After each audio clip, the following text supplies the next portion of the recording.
Amados irmãos, amados amigos, que a graça e a paz do nosso Senhor e Salvador Jesus Cristo esteja em nossos corações, em nossas vidas, nos abençoando, nos guardando, após termos agradecido por termos despertado, assim como os nossos entes queridos, e suplicando a Deus que conforte, que ajude aquelas famílias que infelizmente amanheceram perdendo um ente querido.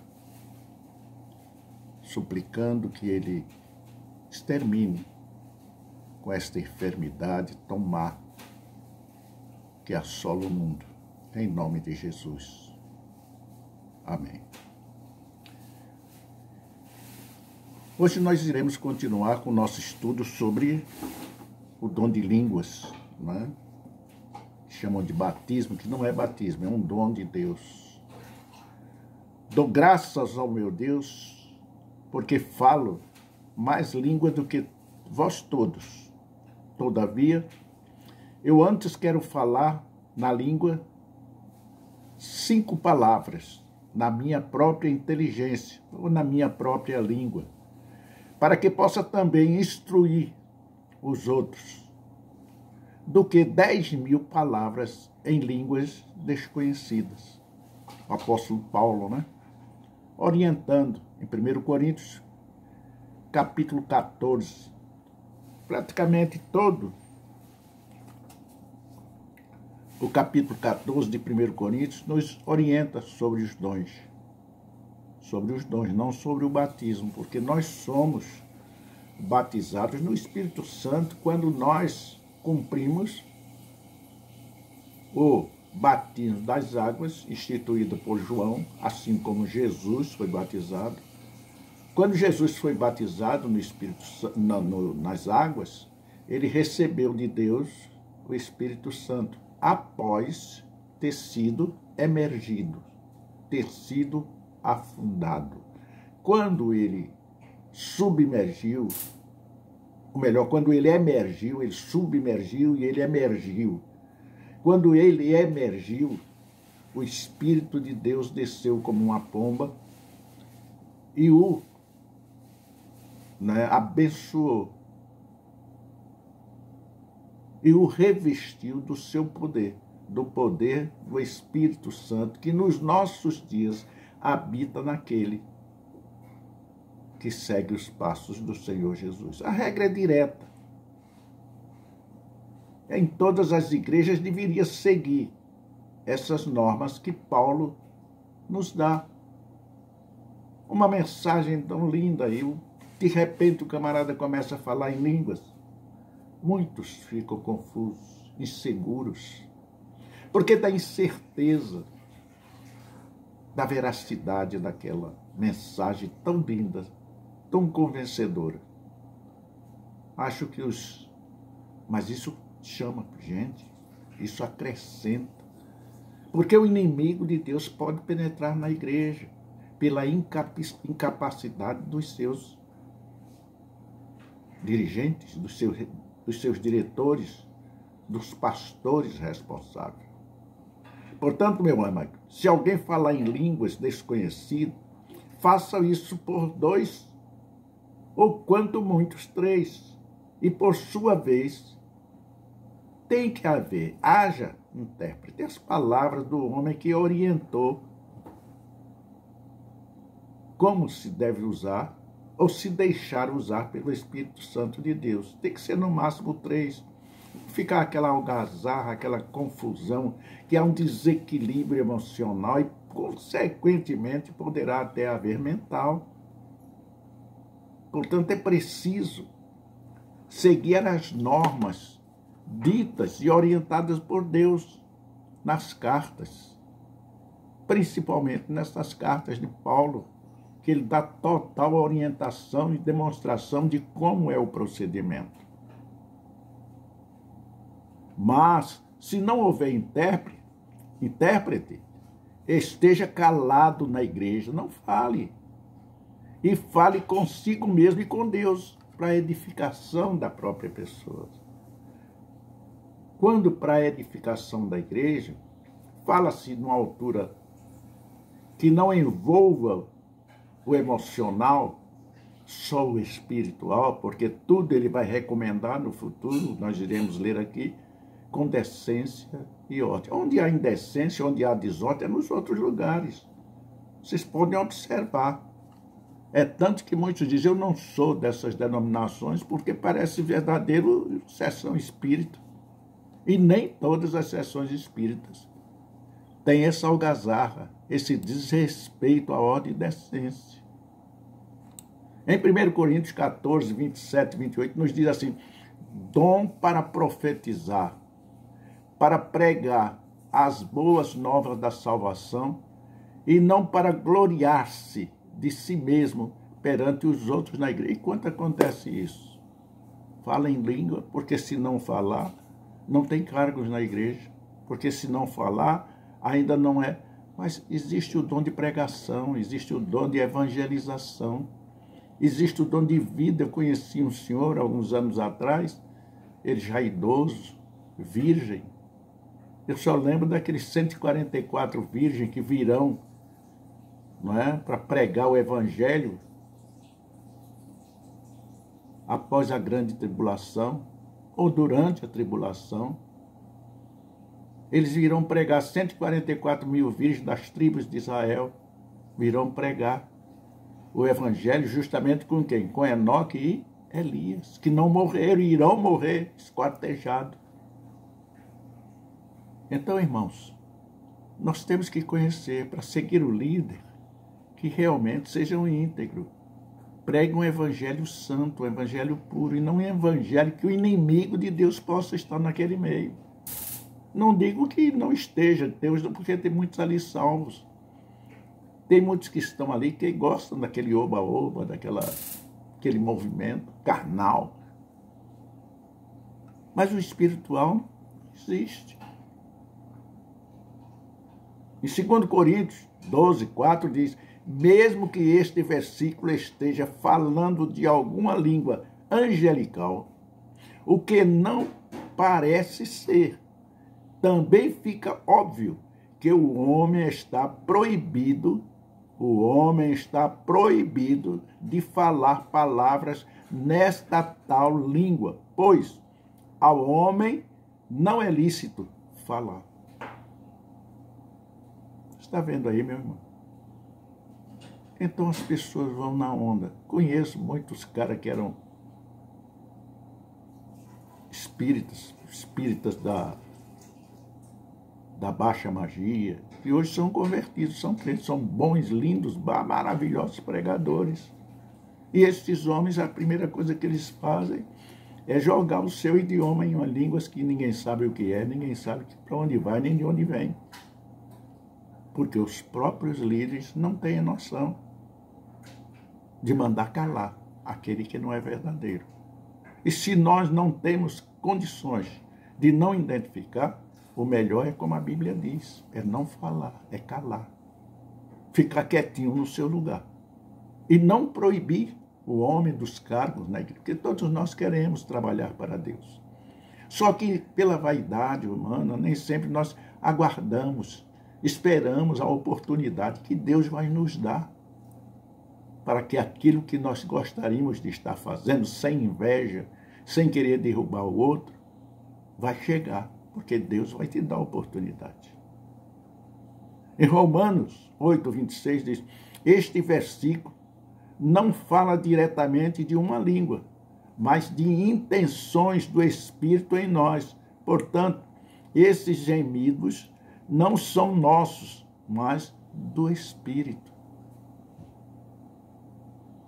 Estão ouvindo, meu amado? Romanos 8, 26. O dom de falar em línguas não é prova de comunhão ou batismo pelo Espírito Santo.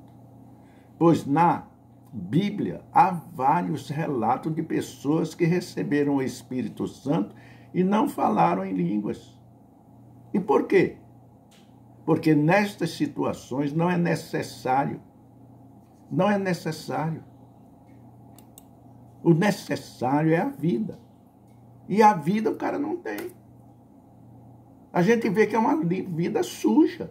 O cara é líder de grandes igrejas e estão aí, respondendo processos, acusados de coisas que não deviam, mas estão sendo.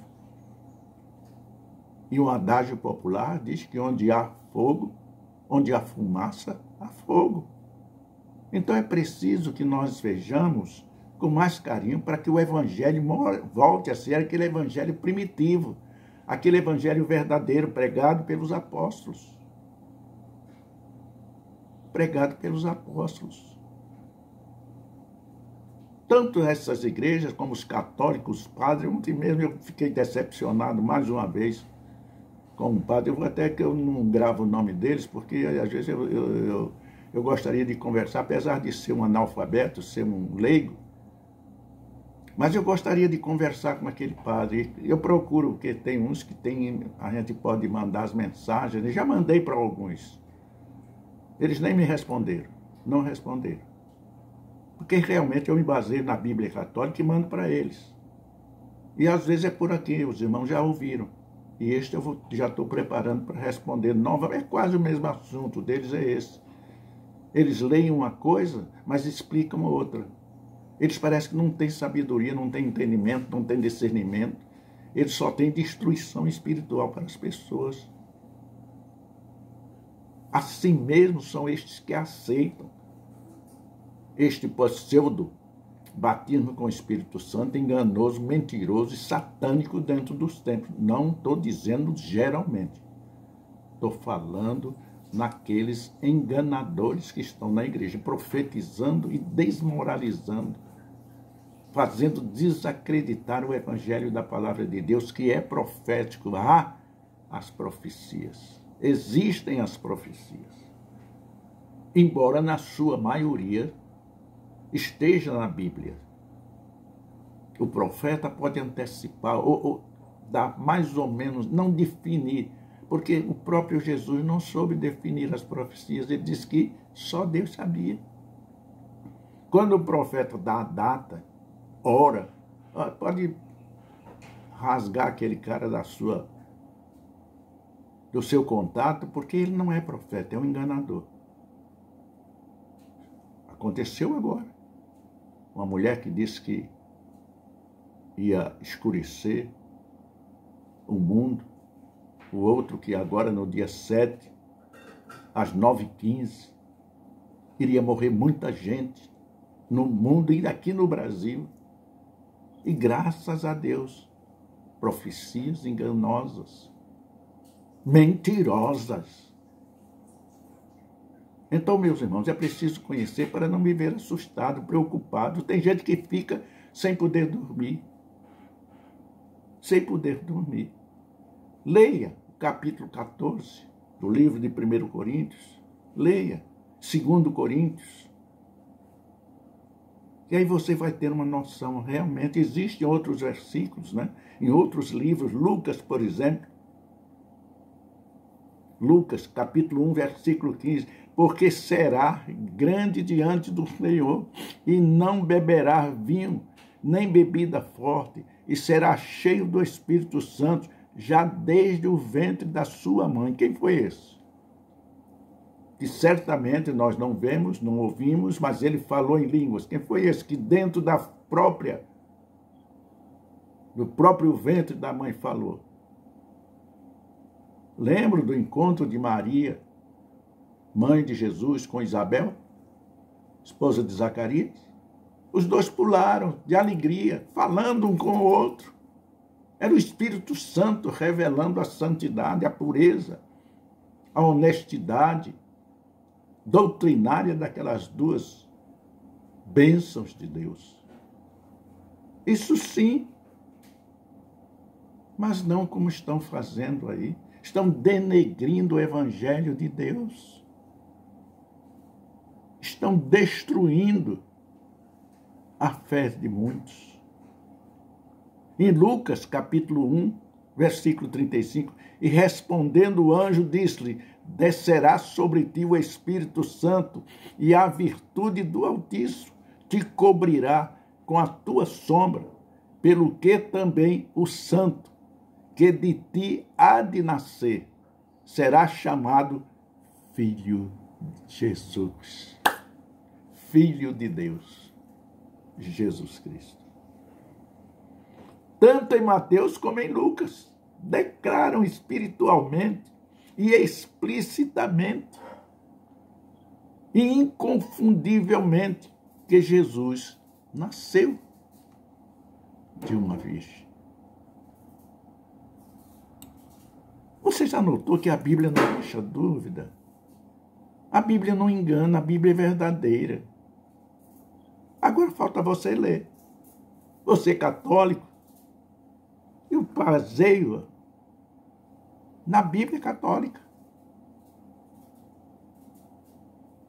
Eu leio a Bíblia católica, depois vou ler a nossa, porque tem coisas erradas lá. Eles às vezes usam um linguajar que fica difícil para todo mundo entender. Aí na minha pequeninez, eu procuro.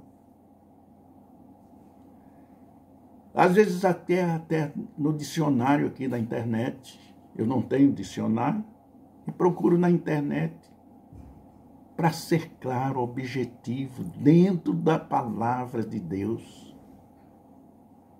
Meus amados, abram seus olhos. O Evangelho não tem venda de salvação. O Evangelho não tem mistura. O Evangelho é puro.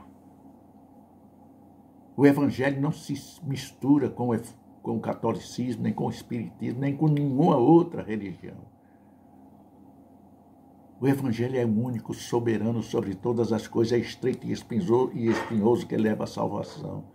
Largo e espaçoso, é isso que está aí, que você está vendo, doutrinas pseudos cristãs e o catolicismo, o espiritismo, tudo isso está levando você para o inferno.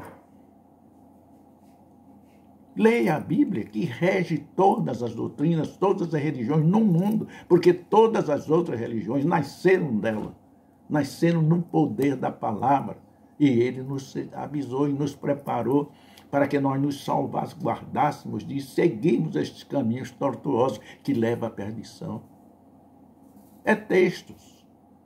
O inimigo de Deus, Satanás, usa uma pessoa com um texto para fundar uma doutrina, e essa doutrina cresce por todas as partes do mundo. Cabe a você. Porque Deus não deixou, não permitiu você nascer para você ser o que está sendo. Você nasceu para ser de Jesus. Você nasceu para ser de Deus e não ser o que você está sendo. Abra os seus olhos e veja. Abra os seus olhos e enxergue. Porque muitas das vezes nós ouvimos e não escutamos. Vemos e não enxergamos. Eu procuro ser o mais claro para que você não seja como eu já fui enganado. Eu já fui enganado. Leia Lucas 1,67, depois Lucas 3,22, Atos 6:7, Atos 6:5, Atos 8:17. Leia, para que você veja quão maravilhoso é a palavra de Deus. Vamos ler aqui. Vamos ler. Vamos abrir.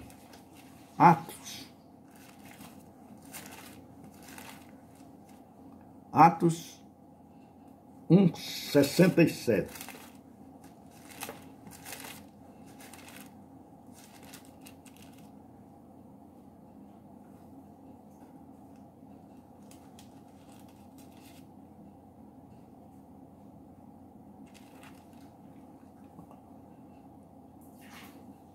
Aliás, é 6:17. Desculpe.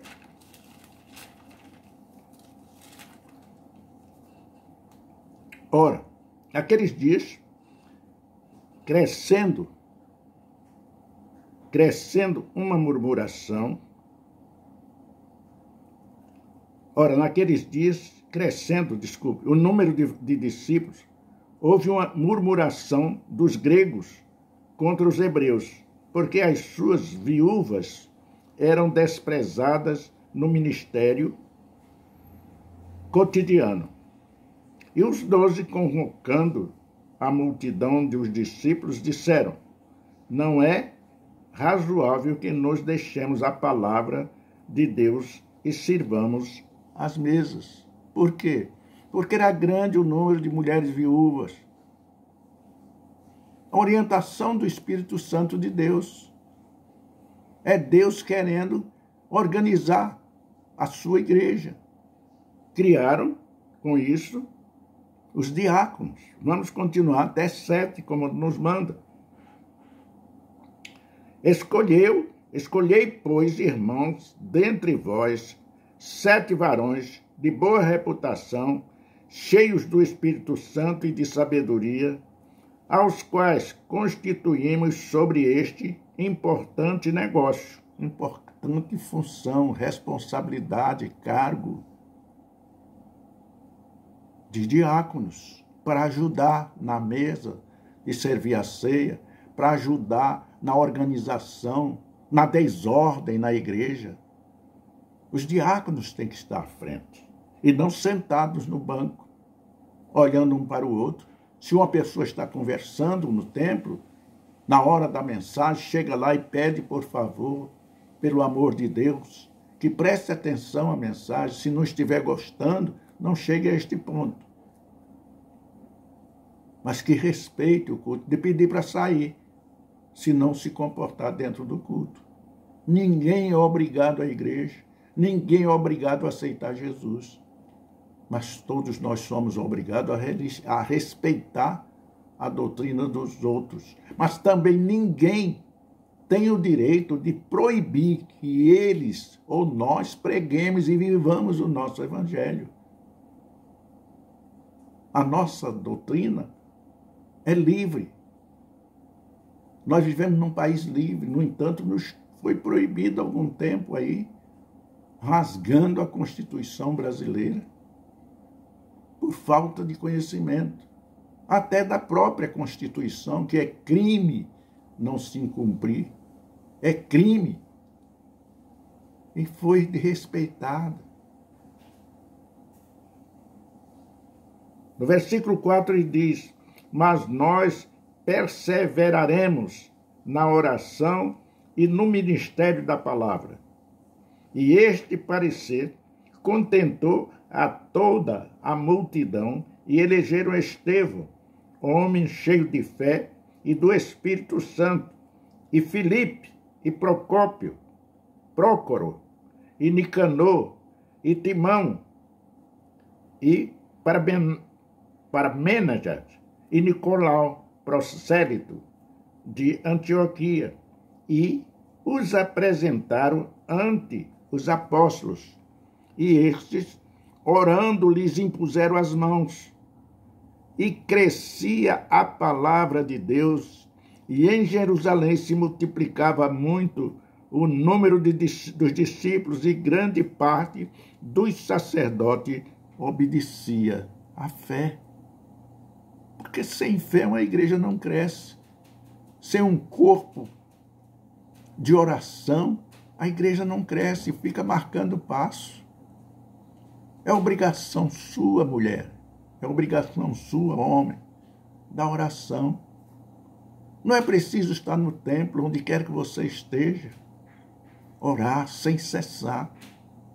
Constante oração. Vigiai e sempre orai, ó crente. E o diabo fugirá de nós. É a coisa que o diabo não gosta de ver, é um crente orando. É um crente lendo a Bíblia. É um crente falando de Jesus. Porque quando ele fala de Jesus, a semente fica na mente e no coração. Se aceitar, louvado seja Deus. Se não aceitar, é problema da pessoa. A sua parte você fez. Você cumpriu o seu ministério de evangelista, de pregador. Porque todo cristão é pastor. Todo cristão é um pastor, tem o dever de pregar, de viver e de conhecer a palavra de Deus. É maravilhoso ser cristão. É maravilhoso obedecer a Deus. Atos 6:5 diz assim: e este parecer contentou a toda a multidão, e o primeiro diácono foi morto a pedradas. Estevão. Atos 8:17. Vamos ler aqui.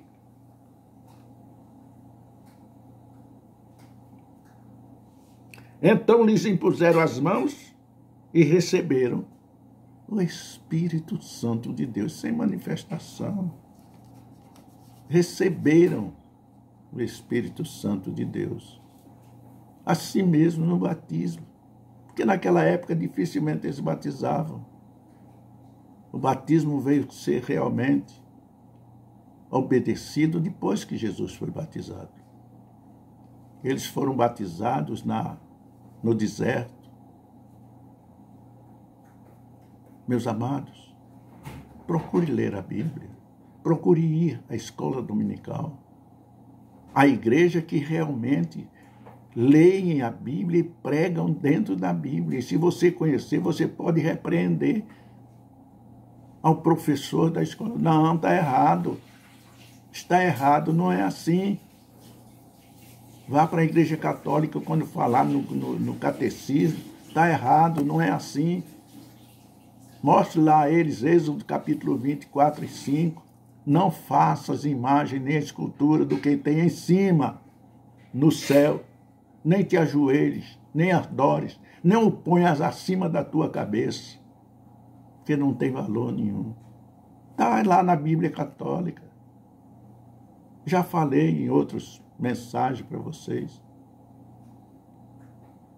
Ontem eu vi um padre falando uma porção de bobagem que me entristece, porque ele está levando muita gente para um lugar que Deus não fez para vocês. Deus não fez para vocês. Deus fez um paraíso, onde existe uma rua de cristal, existe um rio de águas cristalinas, onde você terá uma casa para morar, onde você terá terras para plantar. Muito diferente. Não existe purgatório. A Bíblia católica diz que existe paraíso criado por Deus, por Jesus, ali na hora do Calvário. Quando aquele Dimas, diz: Senhor, lembra-te de mim quando entrares no teu reino. E ele olha para ele compassivamente e diz: hoje mesmo estarás comigo no paraíso. No paraíso, que antes, no Velho Testamento, era o seio de Abraão. De Jesus. Porque Jesus veio para cumprir praticamente as tradições e a lei de Moisés. Quando Jesus morreu, nós passamos a viver pela graça do amor salvador de Jesus Cristo e do próprio Deus. Meus amados, em Juízes 15:14 diz: e vindo ele a lei, os filisteus saíram ao encontro, jubilando. Porém, o Espírito do Senhor possantemente se apossou dele, e as cordas que ele tinha nos braços se tornaram como fios de linho que estão queimados, e desfizeram as suas armaduras que estavam em suas mãos. Foi com Sansão. Quem foi? O Espírito Santo de Deus. E vindo a lei, os filisteus lhe saíram ao encontro, jubilando, porque havia prendido Sansão. O Espírito Santo está em você, fiel servo de Deus. Meus amados, dom existe. Batismo com o Espírito Santo só na hora do batismo nas águas. Ali, se você realmente era convertido, você está sendo revestido do poder e da glória de Deus. E o Espírito Santo passa a morar no seu coração, na sua vida. Os dons lhe virão se você for fiel à palavra. Se você não for, você pode se manifestar por emoção, por indução. Outra coisa, eu não posso orar para que o Espírito Santo lhe batize. Para que você seja revestido, lhe batizam, para que você seja agraciado com o dom. Você mesmo é que tem que se santificar para, pela graça de Deus, você ser abençoado e receber um dos dons descritos na palavra de Deus. Ele até poderia, se quisesse, mas não houve necessidade. E nem mesmo ele quis gloriar-se a si mesmo. Porque morreu na cruz para nos salvar. Que Deus nos abençoe e nos guarde. Faça resplandecer sobre si o seu rosto, que erga a mão sobre a tua cabeça. Te dê paz, saúde, prosperidade, virtudes. E que Deus continue nos abençoando abundantemente. Amém.